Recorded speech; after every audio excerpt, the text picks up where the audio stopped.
ಬೆಳೀತಾ ಬೆಳೀತಾ ಪರಿಸ್ಥಿತಿಗಳು ಬದಲಾಗಿ ಆ ಊರ್ನ ಬಿಟ್ಟು ಬರ್ಬೇಕಾಗತ್ತೆ. ಆದ್ರೆ ಮನಸ್ಸು ಮಾತ್ರ ಯಾವಾಗ ನನ್ನೂರಿಗೆ ನಾನು ವಾಪಸ್ ಹೋಗ್ತೀನೋ ಅಂತ ಮಿಡಿತಾ ಇರತ್ತೆ. ನಾವೆಷ್ಟೇ ಬೆಳೆದಿರ್ಬೋದು ಅಣ್ಣ, ಏನೇ ಸಾಧನೆಗಳನ್ನ ಮಾಡಿರ್ಬೋದು, ಆದ್ರೆ ನನ್ನ ಹುಟ್ಟೂರಿನ ಸೆಳೆತ ಅನ್ನೋದಿರತ್ತಲ್ಲ, ಅದು ಮಾತ್ರ ಯಾವತ್ತೂ ಬಿಟ್ಟು ಹೋಗೋದಿಲ್ಲ ಅಣ್ಣ. ಅದು ನಿನ್ ನೋಡಿದ್ರೇನೆ ಗೊತ್ತಾಗತ್ತೆ ಬಿಡಮ್ಮ. ನಿನ್ನ ದೇಹ ಇಲ್ಲಿದ್ರು ನಿನ್ನ ಮನಸ್ಸು ಮಾತ್ರ ನಿಮ್ಮ ಅಜ್ಜಿ, ನಿಮ್ಮಪ್ಪಯ್ಯ, ನಿಮ್ ತಂಗಿ ಸುತ್ತಮುತ್ತನ ಸುತ್ತಾ ಇರುತ್ತೆ. ನೀವು ಹೇಳಿದ್ದು ನಿಜಾನೇ ಅಣ್ಣ. ತವ್ರನ್ನ ಮರ್ಸೋ ಪ್ರೀತಿ ಸಿಗದೆ ಇದ್ದಾಗ ಅವ್ರ ನೆನಪಲ್ಲೇ ಇರ್ಬೇಕಾಗತ್ತಲ್ವಾ?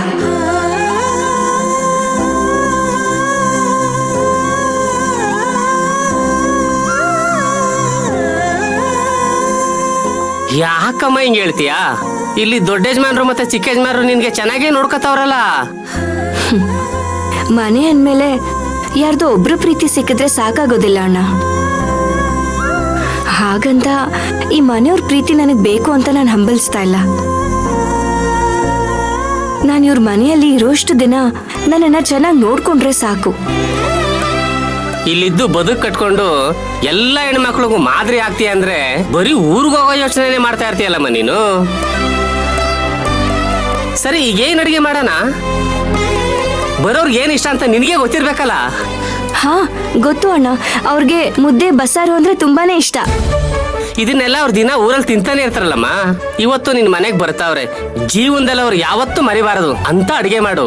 ನೀನ್ ಅಡಿಗೆ ಮಾಡೋ ಕೈ ರುಚಿ ನೋಡಿ ಇವತ್ತೇ ಇಲ್ಲಿದ್ದು ಹೋಗ್ಬೇಕು ಅಂತ ಬರ್ತಾರ ಅವರು 2 ದಿನ ಇಲ್ಲೇ ಟಿಕಾಣಿ ಹಾಕ್ಬಿಡ್ಬೇಕು ಅಂತ ಅಡಿಗೆ ಮಾಡು. ಆಹಾ, ಚೆನ್ನಾಗಿ ಹೇಳಿದ್ರಿ ಅಣ್ಣ. ಅವ್ರು ಹಾಗೆ ಮಾಡಿದ್ರೆ ಮದ್ವೆ ಕೆಲ್ಸ ಎಲ್ಲ ನೋಡ್ಕೊಳ್ಳೋರು ಯಾರು? ಹೌದಲ್ವಾ? ಮತ್ತೆ ಈಗೇನಮ್ಮ ಮಾಡ್ತೀಯಾ? ಹೇಗಿದ್ರು ಇದು ಮಾವಿನಕಾಯಿ ಕಾಲ ಅಲ್ವಾ, ಅದಕ್ಕೆ ಮಾವಿನಕಾಯಿ ಚಿತ್ರಾನ್ನನೇ ಮಾಡ್ತೀನಿ. ಆಮೇಲೆ ಪಲ್ಯ, ಕೋಸಂಬರಿ, ಅನ್ನ ಸಾರು, ತಿಳಿ ಸಾರು, ಹಪ್ಳ, ಸಂಡಿಗೆ, ಪಾಯಸ ಇದೆಲ್ಲ ಮಾಡಿ ಬಡ್ಸಿದ್ರೆ ಅವ್ರಿಗೆ ತೃಪ್ತಿಯಿಂದ ತಿಂತಾರೆ ಅಣ್ಣ. ಅಂದ್ರೆ ಬರೋರ್ಗೆ ಇವತ್ತು ಭಾರಿ ಭೋಜನ ಅನ್ನು. ಅಣ್ಣ, ಅಡ್ಗೆಗೆ ಬೇಕಾಗಿರೋದೆಲ್ಲ ಹೇಳ್ತೀನಿ, ನೀವೊಂದ್ಸಲ ಬರ್ಕೊಂಡ್ಬಿಡ್ತೀರಾ? ಬರ್ಕೊಂಡ್ಬಿಡ್ತೀಯಾ? ಏನ್ ಇನ್ಸಲ್ಟ್ ಮಾಡ್ತಾ ಇದೀನಮ್ಮ ನನಗೆ.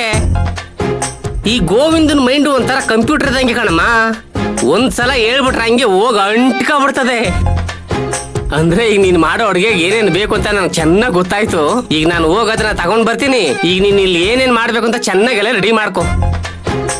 ತಗೋ, ಈಗ ಇದನ್ನ ಹಿಡ್ಕೊ.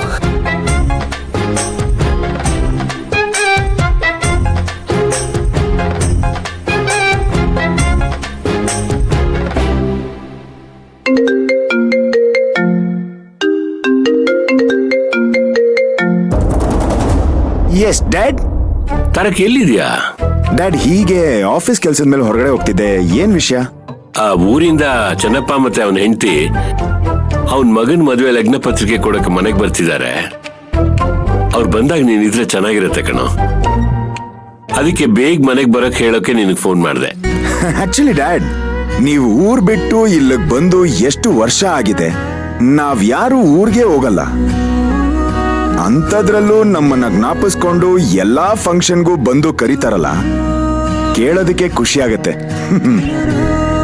ತಾರಕ್, ನಾನು ಊರಿಂದ ಬದುಕು ಕಟ್ಕೊಳಕ್ ಬಂದಿದ್ದೀನಿ ಹೊರತು ಊರನ್ನ, ಊರ್ ಜನಗಳನ್ನ ಮರೆಯೋದಕ್ಕಲ್ಲ. ಅದು ಯಾವತ್ತಿದ್ರು ನಮ್ಮೂರೇ. ಜೀವನದಲ್ಲಿ ಸಂಬಂಧಗಳು, ಸಂಬಂಧಿಕರು ಇದ್ರೇನೆ ಬೆಲೆ. ಇಲ್ಲದೆ ಹೋದ್ರೆ ಒಂಟಿಯಾಗಿ ಬಾಳ್ಬೇಕಾಗತ್ತೆ.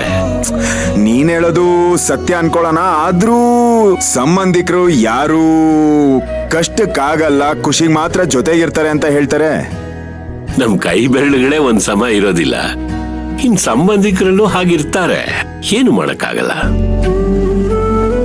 ಆದ್ರೆ ನಾವ್ ಯಾವ ಪ್ರತಿಫಲನೂ ಬಯಸ್ತಾ ಇದ್ದಾಗ ಎಲ್ರು ನಮ್ಮನ್ನ ಹುಡ್ಕೊಂಡ್ ಬರ್ತಾರೆ. ಅಲ್ಲ, ನೀನ್ ಹೇಳೋ ಮಾತು ನಿಜಾನೇ ಬಿಡು. ಆದ್ರೆ ಎಷ್ಟೇ ಆದ್ರೂ ನೀನ್ ಆ ಊರಿನ ಮಗ ಅಲ್ವಾ. ಸಹಾಯ ಕೇಳ್ಕೊಂಬಂದ್ರೆ ನೀನ್ ಯಾವತ್ತೂ ಇಲ್ಲ ಅಂದಿದ್ ಮಾತೇ ಇಲ್ಲ ಅಲ್ವಾ. ನಾನ್ ದುಡ್ದಿದ್ರಲ್ಲಿ ಸಹಾಯಕ್ಕೆ ಅಂತ ಒಂದ್ ಪಾಲು ಎತ್ತಿಟ್ಟಿರ್ತೀನಿ ಕಣೋ. ನಾವಿವತ್ ಹೀಗಿದ್ದೀವಿ, ನಾಳೆ ಹೇಗಿರ್ತೀವೋ ಅಂತ ಯಾರಿಗ್ ಗೊತ್ತು. ಜೀವನದಲ್ಲಿ ನಾವ್ ಹೇಗಿದ್ವಿ ಅಂತ ಗೊತ್ತಾಗೋದು ನಾವು ಸತ್ತಾಗ ಜನಗಳು ಬರ್ತಾರಲ್ಲ ಆಗ. ಇವತ್ತು ನಮ್ಮ ಹತ್ರ ಕೋಟಿಗಟ್ಲೆ ದುಡ್ಡಿರ್ಬೋದು, ಆದ್ರೆ ಸಂಬಂಧಗಳೇ ಇಲ್ಲದೆ ಹೋದ್ರೆ ಏನ್ ಪ್ರಯೋಜನ? ಅದಕ್ಕೆ ನಾನು ನನ್ನ ಕೈಲಾದ ಸಹಾಯ ಮಾಡ್ತೀನಿ. ಆಮೇಲೆ ಇದು ಈಗಲೇ ಮುಗಿಬಾರ್ದು. ನೀನು ಅದನ್ನ ಮುಂದುವರ್ಸ್ಕೊಂಡು ಹೋಗ್ಬೇಕು. ಆಗ್ಲೇ ನಾನು ನೆಮ್ಮದಿಯಿಂದಿರೋಕ್ ಸಾಧ್ಯ. ಡ್ಯಾಡ್, ನಿಮ್ ಮಗ ಅಂದ್ಮೇಲೆ ನೀನ್ ಹೇಳೋ ಮಾತನ್ನ ಚಾಚು ತಪ್ಪದೆ ಪಾಲಿಸ್ತೀನಿ. ತಲೆ ಕೆಡ್ಸ್ಕೊಬೇಡ. I am always in your path itself. ಈಗ ನನಗೊಂಚೂರು ಆಫೀಸ್ ಕೆಲಸ ಇದೆ. I have to finish that. ನನ್ನ ಸೈನ್ ಇಲ್ಲ ಅಂದ್ರೆ ಅಲ್ಲಿ ಮೂವ್ ಆಗಲ್ಲ. ನಾನು ಅದನ್ನ ಮುಗಿಸ್ಕೊಂಡು ಇಮಿಡಿಯೇಟ್ ಆಗಿ ಮನೆಗೆ ಬಂದ್ಬಿಡ್ತೀನಿ. ಓಕೆನಾ? ಸರಿ ತಾರಕ್, ಬೇಗ ಬಂದ್ಬಿಡು. ಯಾ, ಥ್ಯಾಂಕ್ ಯು. ಬಾಯ್.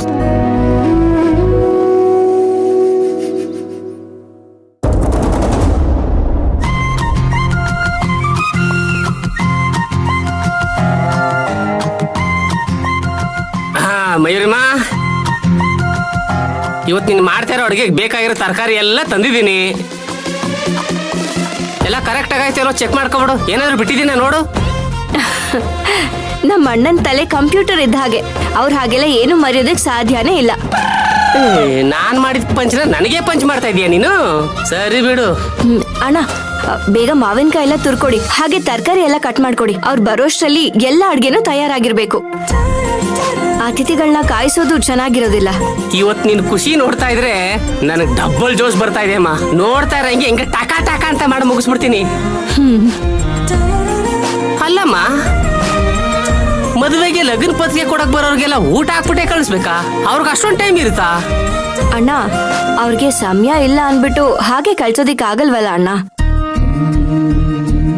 ನಮ್ಮೂರ್ ಕಡೆ ಎಲ್ಲ ಹೆಂಗ್ ಗೊತ್ತಾ, ಈ ತರ ಯಾವ್ದಾದ್ರು ಸಮಾರಂಭಕ್ಕೆ ಕರೆಯೋದಕ್ ಬಂದಿದ್ದಾರೆ ಅಂದ್ರೆ ಬರೀ ಕಾಫಿ ಟೀ ಕೊಟ್ಟು ಕಳ್ಸೋದಿಲ್ಲ, ಅವ್ರಿಗೆ ಹೊಟ್ಟೆ ತುಂಬಾ ಊಟ ಹಾಕಿನೇ ಕಳ್ಸೋದು. ನಿಮ್ಮೂರಲ್ಲಿ ಮಾತ್ರ ಅಲ್ಲಮ್ಮ, ನಮ್ಮೂರಲ್ಲೂ ಅದೇ ಪದ್ಧತಿನೇ. ಆದ್ರೆ ಕೆಲವ್ರು ಇರ್ತಾರೆ, ಆ ಮನೇಲಿ ಟೀ ಕುಡಿದ್ಬಿಟ್ಟೆ, ಈ ಮನೇಲಿ ಜ್ಯೂಸ್ ಕುಡಿದ್ಬಿಟ್ಟೆ ಅನ್ಬಿಟ್ಟು ಕೊಟ್ಬಿಟ್ಟು ಹಂಗೆ ಹೋಗ್ಬಿಡ್ತಾರೆ. ನಮ್ಗೆ ಅತಿಥಿ ಸತ್ಕಾರ ಮಾಡೋ ಭಾಗ್ಯನೇ ಸಿಗೋದಿಲ್ಲ ಅಂತೀನಿ. ಅಣ್ಣ, ಇನ್ನೊಂದ್ ವಿಷಯ ಗೊತ್ತಾ, ನಮ್ ಊರ್ ಕಡೆ ಈ ತರ ಪತ್ರಿಕೆಗಳನ್ನ ಕೊಡ್ತಾರಲ್ಲ, ಮದ್ವೆ ಮುಗ್ದಾದ್ಮೇಲೂ ಅದನ್ನ ಯಾರು ಬಿಸಾಕೋದಿಲ್ಲ ಅಣ್ಣ. ಜೋಪಾನವಾಗಿ ಎತ್ತಿಟ್ಟು ಒಂದು ಕಂಬಿನಲ್ಲಿ ಚುಚ್ಚಿ ನೇತ್ ಹಾಕಿಡ್ತಾರೆ. ಹಂಗ್ಯಾಕಮ್ಮ ಮಾಡ್ತಾರೆ? ಅಲ್ಲ, ಮದ್ವೆ ಆದವ್ರೆ ಆ ಲಗ್ನ ಪತ್ರಿಕೆನೆ ಬಿಸಾಕ್ಬಿಡ್ತಾರೆ, ಇವ್ರು ಯಾಕೆ ನೇತ್ ಹಾಕತಾರೆ? ಅದನ್ನ ಹಾಗೆ ಸುಮ್ನೆ ಇಟ್ಕೊಳ್ಳೋದಿಲ್ಲ ಅಣ್ಣ.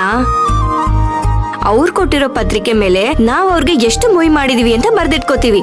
ಹಾಗೆ ನಮ್ಮನೆ ಕಾರ್ಯಕ್ರಮಕ್ಕೆ ಅವ್ರು ಬಂದಾಗ ಅವ್ರೆಷ್ಟು ಮುಯ್ ಮಾಡಿದ್ದಾರೆ ಅಂತ ನಾವ್ ನೋಡ್ಕೋತೀವಿ. ಓ, ಅಂದ್ರೆ ಮುಯ್ಯಿಗೆ ಮುಯ್ಯಿ ಅಂತ ಹೇಳು. ಆದ್ರೆ ಈಗ ಕಾಲ ಬದಲಾಗಿದೆ ಅಣ್ಣ. ಎಲ್ರು ಪುಸ್ತಕದಲ್ಲಿ ಬರ್ಕೋತಾರೆ, ಆದ್ರೆ ಇನ್ನೂ ಕೆಲವರು ಅದ್ರ ಬಗ್ಗೆ ತಲೆನೂ ಕೆಡ್ಸ್ಕೊಳ್ಳೋದಿಲ್ಲ. ಆದ್ರೆ ನಮ್ಮ ಅಪ್ಪ ಅಂತೂ ಎಲ್ಲಾ ಪತ್ರಿಕೆನೂ ಜೋಪಾನವಾಗಿ ತೆಗ್ದಿಟ್ಟಿರ್ತಾರೆ. ಆದ್ರೆ ನಮ್ಮ ಅಜ್ಜಿಗೆ ಇವೆಲ್ಲ ಬೇಕಾಗೇ ಇಲ್ಲ. ಇವ್ರ ಮನೆಯಲ್ಲಿ ಇಂಥ ಕಾರ್ಯಕ್ರಮ ಇದೆ ಅಂತ ಹೇಳಿದ್ರೆ ಅವ್ರು ಅಷ್ಟಷ್ಟೇ ಮುಯ್ ಹಾಕಿದ್ದಾರೆ ಅಂತ ಹಂಗೆ ಹೇಳ್ಬಿಡ್ತಾರೆ.